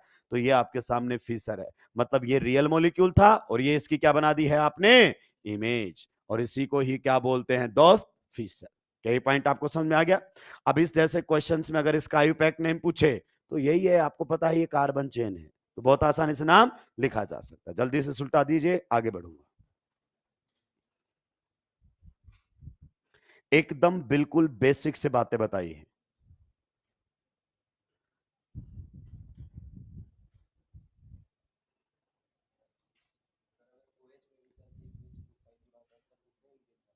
किसमें? वो तो हम कितनों को दिखाना चाहते हैं वो डिपेंड करता है। हमें मेनली किसको दिखाना था? इस वाले पार्ट को दिखाना था। अभी इस कार्बन पर क्या है वो हमने दिखाया ही नहीं। हमें केवल हॉरिजॉन्टल और वर्टिकल लाइन पर क्या है वो बताने हैं। जैसे अगर मैं इसको एक पूरा क्या मान लेता हूं? ग्रुप। इसको भी पूरा एक मान लेता हूं, इसको भी पूरा एक, तो अब आपको साफ साफ दिखाई दे रहा है ये दोनों मुझसे दूर जा रहे हैं और ये दोनों मेरी तरफ आ रहे हैं। ये विजुलाइज होना चाहिए। अगर ये विजुलाइज नहीं हुआ तो कोई मतलब नहीं है। जैसे आप जा रहे हैं और कहीं पर ऐसे पी लिख कर क्रॉस लगा हुआ है तो आपको देखते समझ में आना चाहिए कि यहां पार्किंग नहीं करनी। तो इसको देखते समझ में आना चाहिए कि हॉरिजॉन्टल लाइन का मतलब ये ऐसा है, कुछ मेरी तरफ आ रहे हैं। वर्टिकल लाइन का मतलब ये मुझसे दूर जा रहे हैं। ये तो एक इमेज है, रियल मॉलिक्यूल तो कुछ और रहा होगा। आपने लिखा है ना फिशर प्रोजेक्शन। प्रोजेक्शन का मतलब इमेज।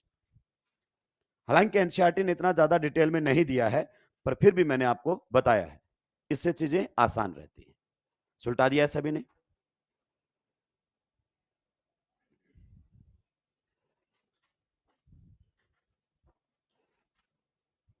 तो अगर कोई मॉलिक्यूल फिशर में लिखा हुआ है तो क्या हम विजुलाइज कर सकते हैं?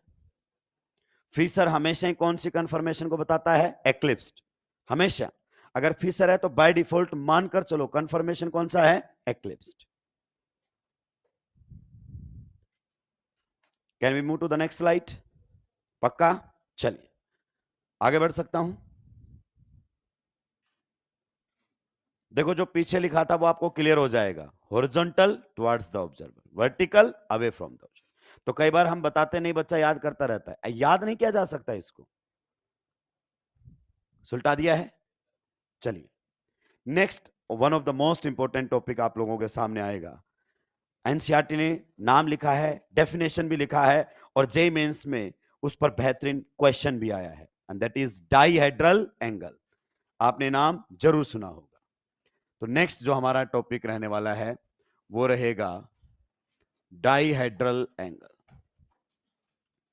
डाइहेड्रल एंगल, कई बार हम इसको टॉर्सनल एंगल के नाम से भी जानते हैं। किसके नाम से?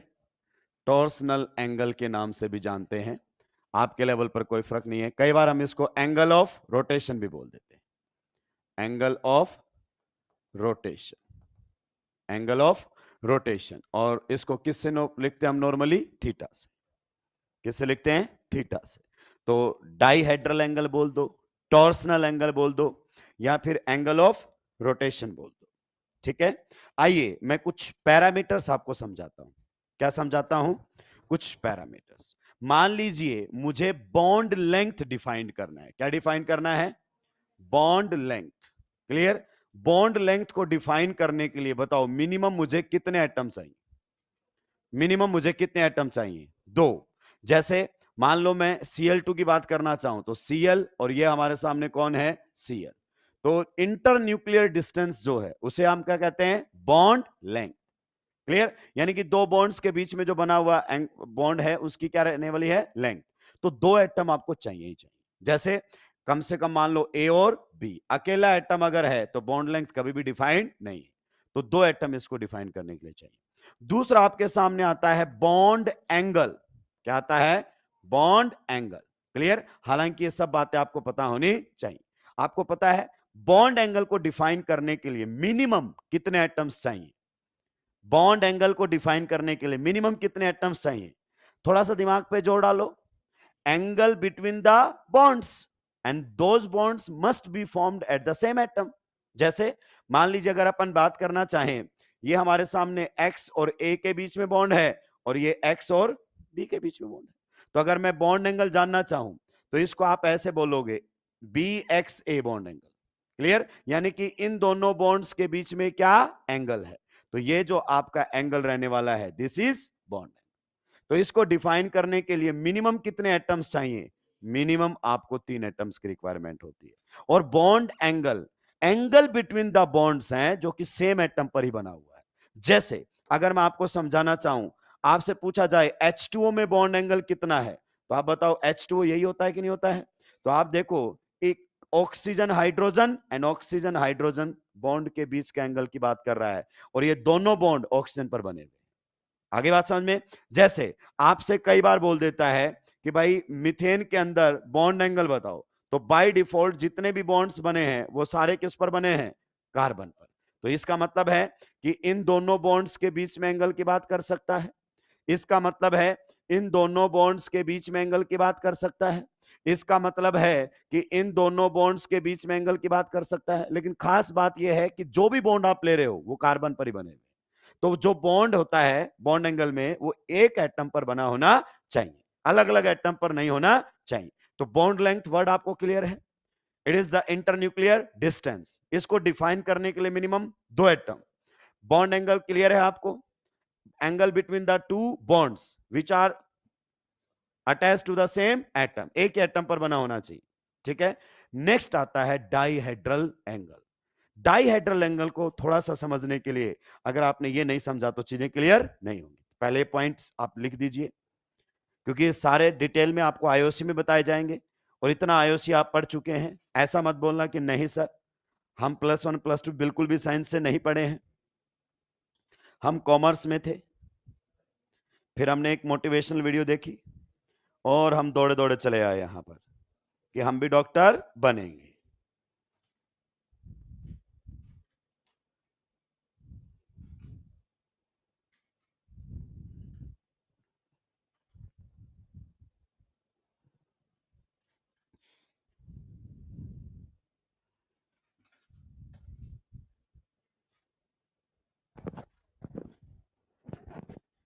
सुलटा दिया है।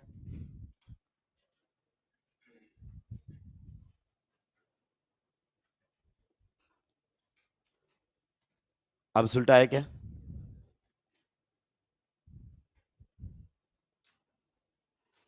चलिए, अब हमारे पास डेफिनेशन आएगी किसकी?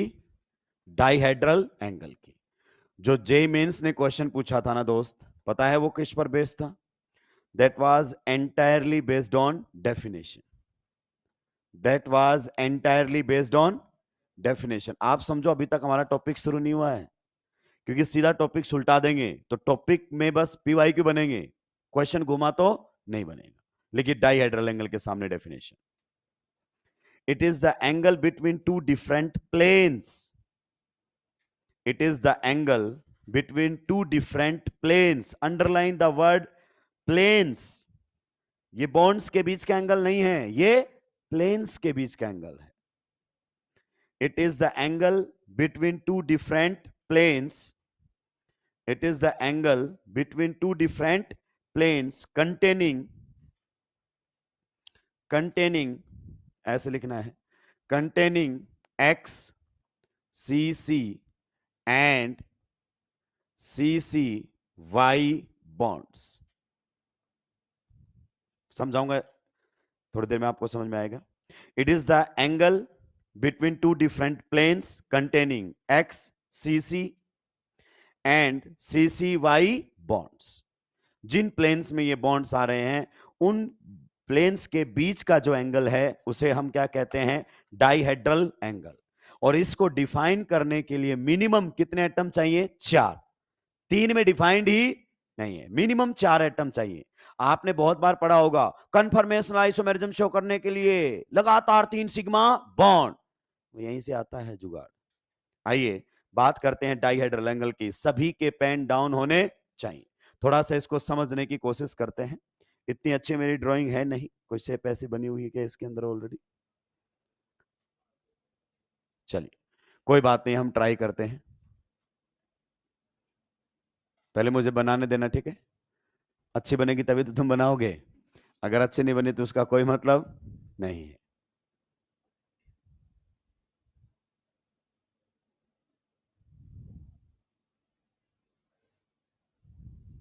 तू राक्षस पहले वाह वाह करने लग जा, इसका मतलब तू बनने नहीं देगा।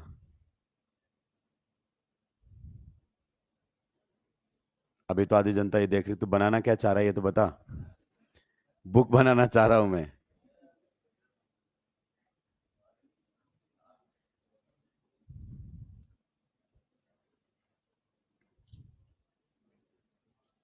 तुम्हें कैसा भी दिखाई दे उससे कोई फर्क, तुम्हें मेरी नजर से ही देखना है। चलिए, मेरे हिसाब से ये अब एक बुक बन चुकी है। क्लियर? हाँ, इस तरीके से। ए, कभी कभी सम्मेलन बैठे हो क्या राक्षस? ठीक है, तो ये आपको थोड़ा सा बुक टाइप दिखाई दे रही होगी, ओपन बुक। अब इसमें हम जो बात कर रहे थे उसकी बात करते हैं। इसमें दो प्लेन्स हैं। देखो, एक प्लेन तो आपका ये वाला है, ये वाला जो प्लेन है, इधर से अगर मैं इसको कलर से दिखा दूं तो एक प्लेन में तो आपका ये वाला पूरा हिस्सा है, ये प्लेन। ठीक है, बुक के थ्रू दिखाऊंगा। दूसरा प्लेन जो आप लोगों के सामने है वो ये वाला है, मतलब जो पेज है बुक के, एक प्लेन में एक खुला हुआ है और दूसरे प्लेन में दूसरा। अब ध्यान से सुनिए, हमने जो बातें की है हम उससे रिलेटेड बात करते हैं। ये हमारे सामने कौन है? कार्बन। ये हमारे सामने कौन है? कार्बन। यहां पर जो बॉन्ड बना है वो एक्स के साथ बना है, और यहां पर जो बॉन्ड बना है वो वाई के साथ। तो देखो, आपका जो कार्बन कार्बन बॉन्ड है वो तो कॉमन है। ये वाला जो पार्ट है ये दोनों प्लेन्स के बीच में क्या है? कॉमन। तो आपका देखो, कौन से बॉन्ड की बात कर रहा है? एक्स, कार्बन और कार्बन बॉन्ड एक प्लेन में है ये। और दूसरा अगर अपन बात करना चाहें, कार्बन कार्बन एंड वाई, ये दूसरे प्लेन में है। तो इन दोनों प्लेन्स के बीच का जो एंगल है, this is the dihedral angle. यहां पर जो बातें हो रही हैं थीटा, इस थीटा को हम बोलते हैं दोस्त कौन सा एंगल? Dihedral angle. क्या बोलते हैं? Dihedral angle. क्लियर? चलिए इसको समझने की बात करते हैं। एक बार मुझे नोटबुक दे दो। जैसे जो मैं यहां पर लिख रहा हूं इसका मतलब है कि ये आपके सामने कुछ इस प्रकार से है। ये जो आप लोगों के सामने है ये कुछ इस प्रकार से है, यूं। आप इसको ऐसे देखो, यूं। अगर मैं बात करूं ऐसे और मैं बोलूं बताओ इन दोनों प्लेन्स के बीच में राइट नाउ एंगल कितने का है, तो आप क्या बोलोगे? 90 डिग्री। क्लियर? अगर मैं बोलूं दोनों प्लेन्स के बीच में एंगल कितना है, you will say 0 degree. Right now 90 degree. Right now 180 degree. तो आप ऐसे समझो कि ये जो है ये तो कॉमन है, तो यहां पर एक कार्बन, यहां पर दूसरा कार्बन। एक्स जो आपका है वो इस प्लेन पर है और वाई जो है वो उस प्लेन में है।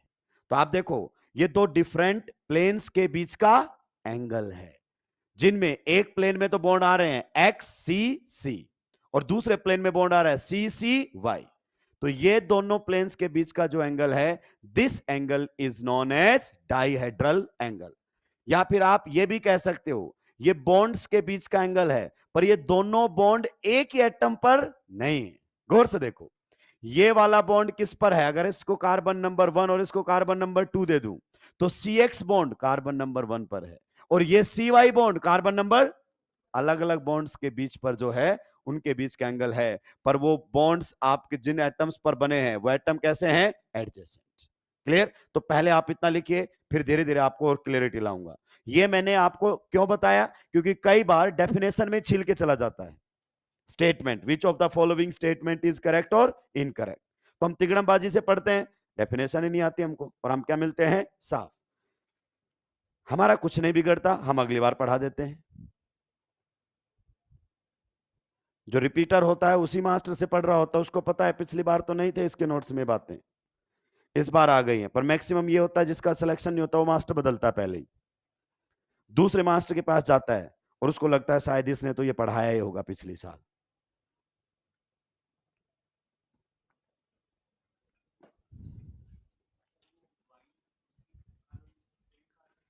नहीं नहीं, अलग अलग कार्बन पर। कार्बन 1 पर एक्स है, कार्बन 1 पर एक्स है, 2 पर वाई है। अभी आप एक बार नोट करें, आपको थोड़ा सा डाइहेड्रल एंगल का और अच्छा व्यू दिखाएंगे।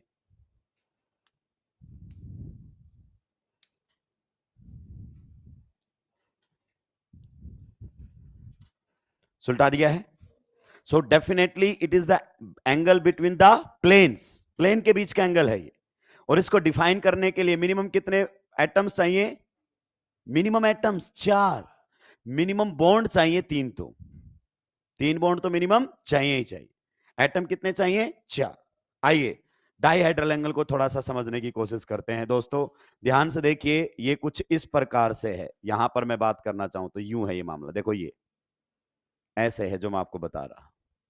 क्लियर? मान लीजिए इसको प्लेन को थोड़ा सा इधर ले आऊं, तो देखो आपका जो है येलो ब्लैक ब्लैक एक प्लेन के अंदर है और ये प्लेन ये है, ठीक है। फिर देखो ब्लैक ब्लैक एंड ब्लू दूसरे प्लेन में है और ये प्लेन ये है। तो इन दोनों प्लेन्स के बीच का जो एंगल है, this angle is the dihedral angle. अगर हम इसको आपको सामने से ऑब्जर्व कराने की कोशिश करें तो देखो ये आपका जो नीचे वाला एटम्स हैं वो देखो कौन से प्लेन में आ गए हैं? हॉरिजॉन्टल, ये। क्लियर? तो ये तीनों एटम तो इस प्लेन में है और बाकी के तीनों एटम्स को अगर मैं बात करना चाहूं तो देखो कौन से प्लेन में है? आपके वर्टिकल। तो right now the angle between the planes is 90 degree. तो ये दो प्लेन्स के बीच का एंगल है। यहां आप ऐसे समझो, ये बॉन्ड्स के बीच का एंगल है, पर ये बॉन्ड सेम एटम पर नहीं, एडजेसेंट पर है। जैसे ये आपका कौन सा बॉन्ड हुआ बताओ? Black and yellow. ये कौन सा है? Blue and black. तो देखो अभी हाल फिलहाल इन दोनों को अगर आप गौर से देखोगे तो जिस प्लेन में ये बॉन्ड है उसी प्लेन में ये बॉन्ड है, and the angle is 0 degree. तो इन दोनों के प्लेन्स के बीच में एंगल कितना है? 0। राइट नाउ इन दोनों के प्लेन्स के बीच में एंगल कितना है? 90। सो this is the dihedral angle. क्या ये पॉइंट आपको समझ में आया? तो ये प्लेन्स के बीच का एंगल है, पर आपको इधर से देखने की जरूरत नहीं है। ये सबसे इजीली व्यू किया जाता है किसमें? न्यूमैन प्रोजेक्शन में। तो एक स्टार लगाकर पॉइंट लिखिए, dihedral angle is best observe in Newman projection. Dihedral angle is best observed in Newman projection. Dihedral angle is best observed in Newman projection. अगली लाइन से लिखिए, it is the angle between the, अगली line में लिखिए, it is the angle between the front carbon hydrogen bonds. It is the angle between the front carbon hydrogen bonds. It is the angle between the front carbon hydrogen bonds and back carbon hydrogen bonds. It is the angle between the front carbon hydrogen bonds and back carbon hydrogen bonds. Front carbon hydrogen bonds and back carbon hydrogen bonds के बीच का जो angle होता है कौन से वाली projection के अंदर? न्यूमैन प्रोजेक्शन के अंदर। उसी को ही हम क्या कहते हैं? आपका डाइहेड्रल एंगल। दोस्तों ध्यान से सुनना, ध्यान से, बहुत ही बढ़िया तरीके से। इधर देखो ऑब्जर्व करते हैं न्यूमैन प्रोजेक्शन में। किस में ऑब्जर्व करते हैं? Newman projection. आप बताओ न्यूमैन प्रोजेक्शन 3D है या 2D है? Projection 2D। अगर मैं, ध्यान से सुनिए, अगर मैं पूछ रहा हूं कि इन दोनों बॉन्ड्स में बताओ, इन दोनों बॉन्ड्स में एंगल कितने का है? 90। तो आप दिमाग से पैदल, 9 10th भी ठीक से नहीं पढ़ा है तुमने, क्योंकि 90 डिग्री का एंगल तब होता जब ये दोनों बॉन्ड, अगर अब 90 का है तो अब क्या है? अब है 90, तो क्योंकि ये तो दो अलग अलग एटम्स पे है, क्योंकि ये मॉलिक्यूल अभी किस में है? 3D में। अभी ये एंगल 90 नहीं है। अब ये कह सकते हो एंगल बिटवीन द प्लेन्स 90 है। कौन कौन सा? एक तो आपका ये वाला प्लेन है और एक आपका ये वाला प्लेन है। तो प्लेन्स के बीच में एंगल 90 है, बॉन्ड्स के बीच में एंगल 90। लेकिन अगर मैं पूछूं, इधर से ध्यान से सुनिए, अगर ये आपके सामने गिवन है और मैं इसकी क्या बना लेता हूं? इमेज। बताओ इमेज में एंगल कितने का दिखेगा? क्योंकि इमेज में तो दोनों एक ही हो जाएंगे। सही बात है कि नहीं है? और न्यूमैन प्रोजेक्शन क्या है? इमेज ही तो है। तो कहता है न्यूमैन में तो इमेज दिखता है सीधा, बॉन्ड्स के बीच में एंगल देख लो। जैसे ध्यान से सुनिए, ये आपका कौन सा कार्बन बना दिया है मैंने? Front carbon. ये कौन सा कार्बन बना दिया मैंने? Back carbon. तो ये मेरे सामने फ्रंट कार्बन है और ये कौन सा कार्बन है? बैक। इसका मतलब बॉन्ड के जस्ट पीछे क्या है? बॉन्ड। आप बताइए, अभी देखो बॉन्ड के जस्ट पीछे क्या है? बॉन्ड। तो आप ये कह सकते हो दोनों प्लेन्स के बीच में एंगल कितना है 0 डिग्री। या फिर न्यूमैन प्रोजेक्शन में इन दोनों बॉन्ड्स में एंगल कितना दिखेगा 0। न्यूमैन प्रोजेक्शन, प्रोजेक्शन में क्या हो जाएगी इमेज, तो आपको तो सामने से एक लाइन दिखेगी। तो कहता है न्यूमैन में सीधा देख लिया करो। ये कौन सा बॉन्ड हो गया आपका बताओ, बैक कार्बन हाइड्रोजन बॉन्ड। ये कौन सा बॉन्ड हो गया बताओ आपका, फ्रंट कार्बन हाइड्रोजन बॉन्ड। और दोनों बॉन्ड्स के बीच में अभी आपको एंगल कितना दिख रहा है 0 डिग्री। तो आप यहां पर कह सकते हो theta is equal to 0 degree. ध्यान से सुनते हुए जाइए। मान लीजिए ये आपके सामने कुछ इस प्रकार से है, कौन सा कार्बन हाइड्रोजन बॉन्ड है बताओ, फ्रंट। यहां पर सर्कल से मतलब कौन सा है बैक। आप बताओ इन दोनों बॉन्ड्स के बीच में एंगल कितना दिख रहा है 180। तो बोल दो डाइहेड्रल एंगल इज 180। तो कहता है it is best observed in, किस में देखा जाता है ये, न्यूमैन प्रोजेक्शन के अंदर। क्योंकि न्यूमैन प्रोजेक्शन में प्लेन्स देखने की जरूरत नहीं है, जो प्लेन के बीच में होता है वो डायरेक्ट एंगल कहां पर चला जाता है, बॉन्ड्स के बीच में। ध्यान से सुनो, अगर ये आप लोगों के सामने बना हुआ है तो एक प्लेन ये है और एक प्लेन ये है, बताओ प्लेन्स के बीच का एंगल कितना है 180। और इमेज बनाऊंगा तो इमेज में इन बॉन्ड्स के बीच का एंगल कितना आएगा, क्योंकि ये सीधा यहीं जाकर तो बनेगा इमेज में, एक पर ही तो बनते हुए दिखेंगे, तो कितने का दिखेगा 180। तो कहता है सीधा किस में देखो, न्यूमैन प्रोजेक्शन में देखो। मैं न्यूमैन से बता सकता था डायरेक्ट, पर कभी डेफिनेशन पूछ ली जाती स्टेटमेंट में तो हम क्या मिलते, साफ मिलते। तो ओरिजिनलिटी तो हमें मालूम होनी चाहिए कि ये एक 3 डायमेंशनल क्वांटिटी है। क्या है 3 डायमेंशनल क्वांटिटी है। बॉन्ड लेंथ 2 डायमेंशनल, बल्कि वो तो लीनियर हो गई। Bond angle 2 dimensional, dihedral angle 3 dimensional, दो अलग अलग प्लेन्स के बीच का एंगल है। बाकी बात करेंगे हम अगली क्लास। आपका टेस्ट सिलेबस आपको मालूम है, आईयूपैक नेमिंग तक ही है, क्लियर, क्योंकि बहुत सारे बच्चों ने बाद में ज्वाइन किया था, ठीक है, तो उनके बैकअप क्लास वगैरह लगे हैं। बढ़िया तरीके से आप रिवाइज करके आए नोटबुक को, टेस्ट अच्छा जाएगा।